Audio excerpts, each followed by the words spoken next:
All right. What's going on, everybody? What's going on? Welcome to another exciting episode of the Extraordinary Man Podcast. You guys know who it is. Phil Jones, Mike Jones, however you know me personally, professionally. And I am going to be your host for this evening. And today we're about to have an interesting conversation about, are you choosing the right mate for your life? Before we get started, let me turn on a little bit of mood music. Go ahead and set the tone.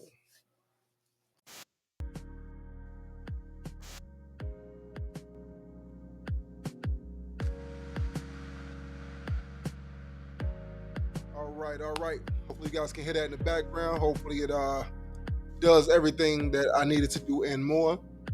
So, first and foremost, welcome to the show. Glad you guys are tuned in. So, go have us a little conversation. Choosing the right partner. What happens a lot of the times is that in this current dating climate, in this current situation that people have, they are very, very confused when it comes down to what's important. Now, when choosing a mate, and again, this is all my perspective. I can't tell you what you're looking for. I can just tell you ideally what I would think that people would be looking for from the eyes and hands of a 38-year-old. What I see people looking for, or I think that is valuable for people to look for, is number one, somebody that's cooperative. You need to have somebody who they can see your vision and they have a natural desire to help you bring that vision to life. No matter whether it's on the woman's side or the man's side, there's really a situation to where a lot of people are very focused on me and not focused on the we. We find ourselves in a situation to where people are so overly empowered to get it out the mud, for lack of better terminology. You can do it on my own. It's just me. I'm the boss. And that's not how relationships work.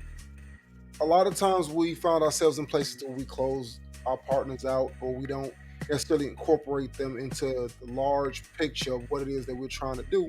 And I can see where a lot of the tension lies. There's several different situations that I've seen and I've experienced. Number one, to where as a man, I feel like it's my job to do something for my family. And if it doesn't go right, I close off. I don't share. I don't come to you and say, "Hey, I have this issue going on," or "Hey, I'm being faced with this circumstance and I don't necessarily know how to get myself out of it." Ultimately, it translates to a lack of trust for my partner, or lack of trust in my own abilities, and I'm trying to compensate in the shadows because I don't want you to worry or whatever the circumstances may be. But there's, like I said, it's many ways to translate. Then in other factors, you have to look at a situation and say, I feel like it's my job to do. You have the split bank account relationships, which again, I don't understand that at all. It's like you make money, you look at it as my money, and your money is your money, rather than looking at it and saying our money collectively is our money. So if you make 50 and you make 50, we make 100. But if you're looking at it from the point of view of what I want to give or what I think that is essential to give, then you guys are already starting backwards. I can tell you now, it's one of those things to where it's like this whole concept of partnership. I don't understand it in the way that it's articulated. I think that partnerships can work. I just don't think that they work the way that people want it. There's no such thing as an even partner. There's some things that your mate is going to be better than you at. Somebody is better at managing the finances. Somebody is better with the children. Somebody is better with the social activities, whereas somebody is better with getting certain aspects of fundamentals done, as far as the house needs repair or whatever circumstance. Like, people have to know what their strong suits are and what they bring to the table. And when we talk about what somebody brings to the table, I oftentimes hear a lot of guys talk about this. And I'm going to try to shed some light on, at least to the best of my ability, on what the concept of what you bring to the table actually means from the male perspective to the woman. This is where I am. This is what I have accomplished prior to you getting here. These are my strong suits. These are where I'm weak at. These are the areas that I can improve. This is what I'm trying to accomplish. When you come in this situation, are you coming in with the mindset of helping me get to where I need to go? Are you going to be that push that's going to carry things over to the hump? Are you going to be that motivation, that inspiration when you get here that's going to help me, that's going to assist me with getting to the greatest extent that I can possibly be? Or are you going to come in reminding me of how you can do it all by yourself, how useless I am, what your last boyfriends used to do? What are you bringing as far as the basic, most fundamental part? Are you bringing me peace? Are you cooperative? Do you come in with the aspect of wanting to work with me to help me achieve my goals? Now, ladies, when that's said, that's not saying that a man is not willing to assist you to achieve your goals. But the natural order is generally for a man to take care of his woman. So he asks you to assist him with getting his goals accomplished with the mindset of, once I'm where I need to be, then I can give you everything that you need without issue, without fault or error. And I think that that gets lost a lot in translations because of the fact that you have so many independent minded women who are working, who are achieving their own goals, who are doing their own things, that the concept of help is non existent. It's more so along the lines of, I'm doing it all by myself, or I've gotten to where I got on my own. Why do you need me to come and help you get to where you're going? And I think that that's the wrong idea.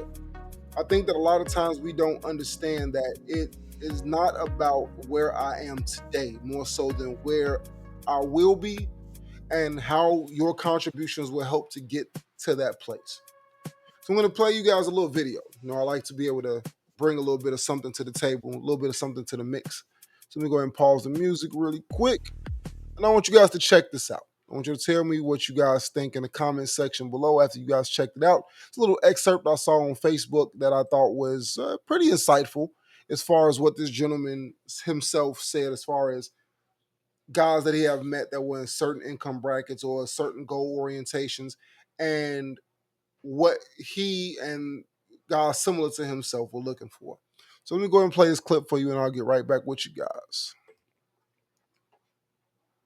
And science behind a guy actually falling in love? How do they determine, okay, this is the person that I'm going to build my life with? Here's where it gets difficult, right? Because you're a professional. You're really good at your job. The thing that men, when I talk to like really high status men, we're talking high earners that do really well, they want peace, first off. They want loyalty, and they want someone who's going to help build an empire. When I started dating my girlfriend, it was one of these issues where I was like, this is the thing. Nothing gets in the way of me turning this company to 8 figures a year. Right. I want you to be a part of this. I'm not trying to keep the company here and then you separate. I want you to be involved in every single thing I'm doing. But you need to ask yourself, is this getting us closer to our goal, or is this drama pulling us away from our goal? Right. If it's pulling us away from our goal, then this relationship isn't going to work. Yeah. And I ask these guys who they want and what it is. Number one, does she bring me peace? Is there loyalty? And does she help me follow along with my purpose? Ooh, okay, that's fascinating. So I can agree with that. What is this? All right, so I know that was a really quick clip there, and you know there might have been some stuff that was missed. So I'm going to go ahead and give you the Michael Sartain MOA mentoring. So that was the page that I got it from. I saw it in a little Facebook clip. Let me see if I can pull up the actual page really quick so you guys can get a clip of it, of who the gentleman is. So plenty of stuff here. 2.9 thousand likes, 40,000 followers. You guys can definitely come here and check this out. I definitely love to be able to advertise people who I borrow their content from, let them know where I got the content from, because I think it's highly essential that as content creators that we show respect to other content creators and the like, especially if we're going to use their material as an example. So with all that being said, let's go ahead and get back to it.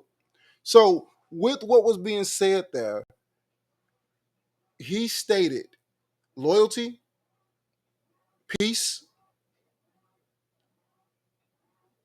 and are you going to help me achieve my purpose?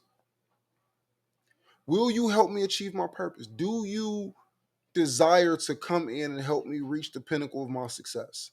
And in exchange for your assistance with helping me achieve the highest level of what I can achieve, I then shall grant you the world. And this, in my opinion, is the difference between where a lot of ideology splits is because of the fact that what he's asking for is something that's fairly traditional. And you're dealing with a lot of non-traditional mindset now. You're dealing with a lot of men who they don't know how to be men. They were not raised in the house with men, or the men that they were raised in the house with were not examples of quality men, in my opinion. Then you have a lot of women who have been stuck holding the bag, kids, latchkey kids when they were growing up, issues with their mom raising girls and no male influence whatsoever. There's a lot that ties into those things. And I can't speak on anybody's individual household, but what I can say is the fact that a lot of times, because of the lack of male influence, a lot of women who have achieved certain things or who have seen and done certain things, they're a lot more reluctant to want to help a man achieve his goals and his purpose.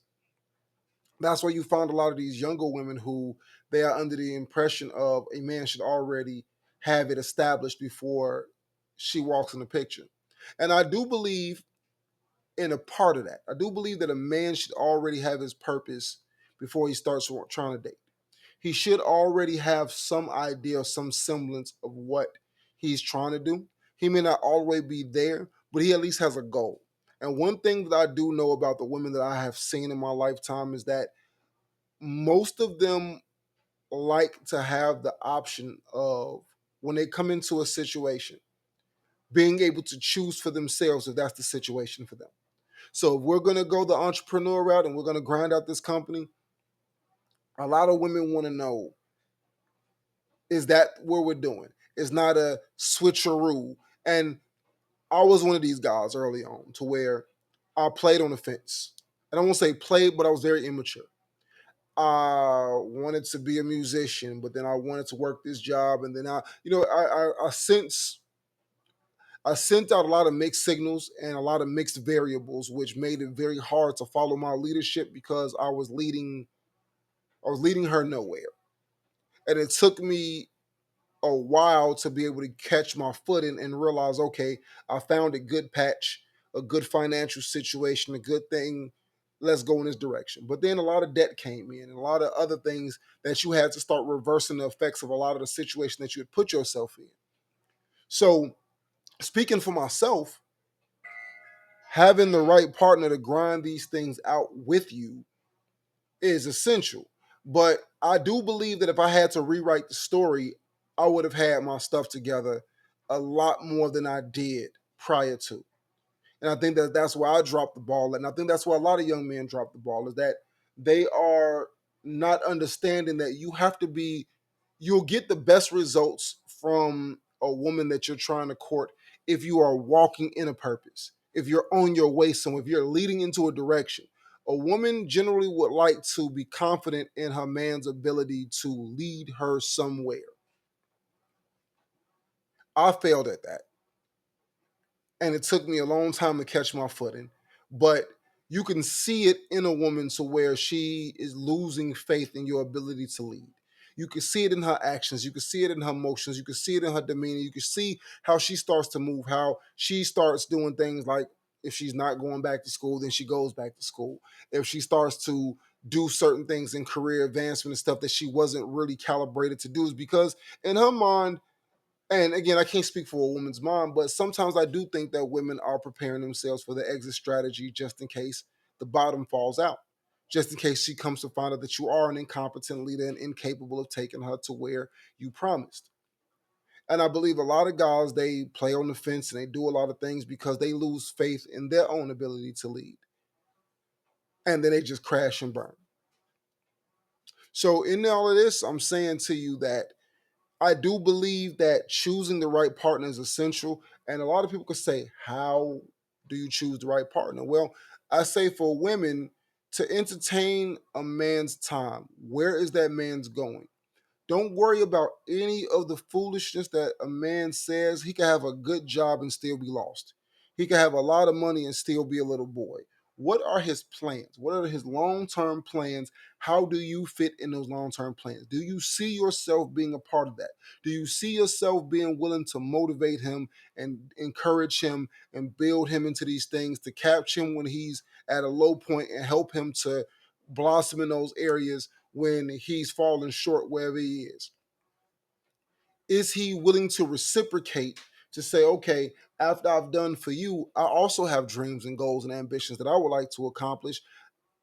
Are you going to pour back in me the way that I poured into you? You have to pay attention to these things and not just go off of what a man says, but you have to walk certain parts of the walk with him to verify what he does. But first things first is you need to know his plan.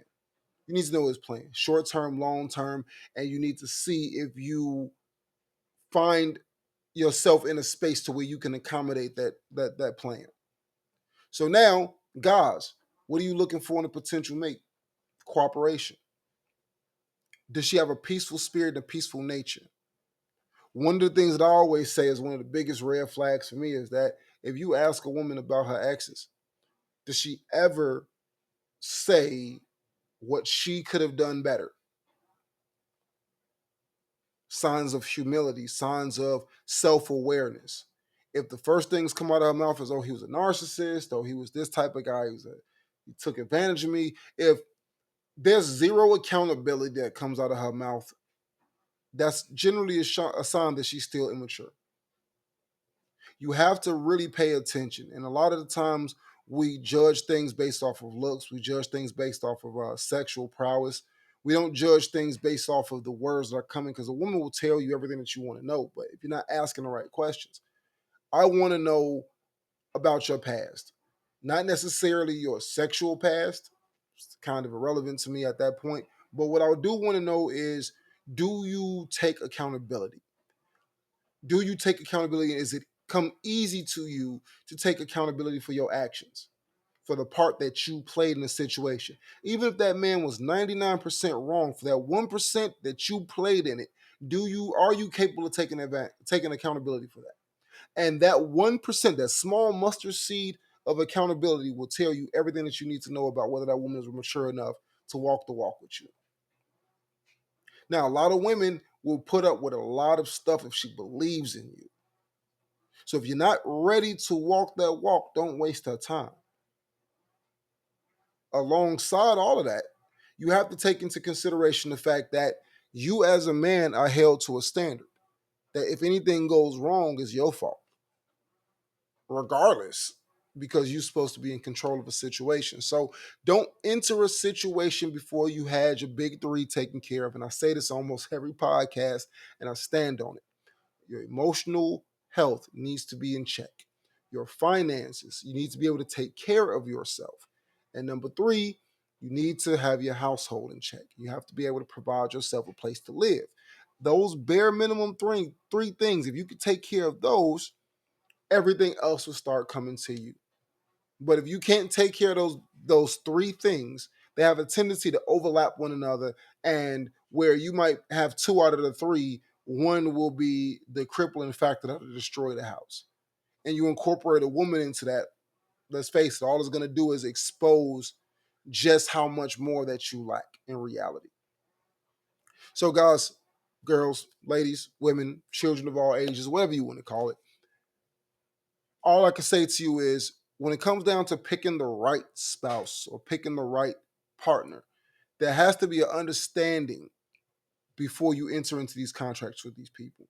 You cannot just go into these situations blind. You cannot just let love be the catalyst. You have to understand, relationships are business. When you go in, this is a contract, whether verbal or whatever you want to call it, as a contract. And in that contract, you're held to a standard, she's held to a standard, everybody's held to a standard. And where we fall short in those contracts is where the contention is going to be. So if you can't produce it, don't try to compensate with mouth service to accomplish it. It won't work. Never has, never will. Anyway, that's my time. Make sure you guys like, subscribe, tune in to our latest episodes as soon as humanly possible. And thank you guys, as always. This is Phil Jones, Mike Jones, however you guys know me personally and professionally. And thank you for talking to me on the Extraordinary Men Podcast. Peace.